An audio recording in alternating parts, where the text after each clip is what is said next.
Were there successful slave revolts during the Middle Passage? Imagine being chained tight on a ship, surrounded by strangers, with no hope of escape.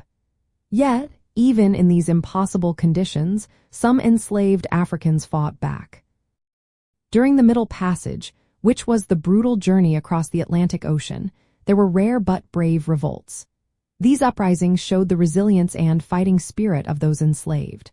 One notable example happened in 1729 on the ship called Clare. The enslaved people managed to overpower the crew and land near Cape Coast Castle in Africa. They took control of the ship and gained their freedom, at least for a moment.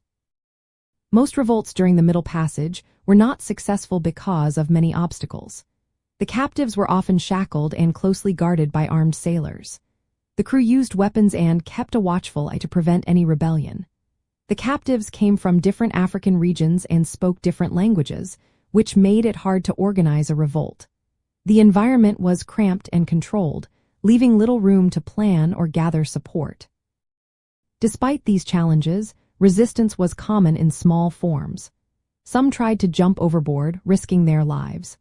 Others refused to eat or showed acts of defiance. About 1 in 10 slave ships experienced some kind of rebellion, from minor acts of resistance to full-scale mutinies.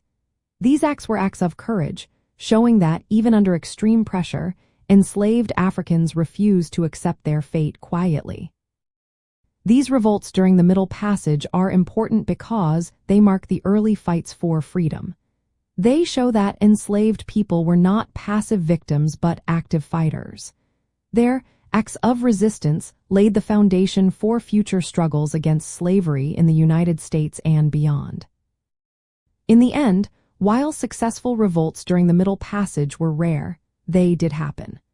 These moments of rebellion reminded us of the strength and determination of those who fought for their lives and dignity, even in the darkest times of history.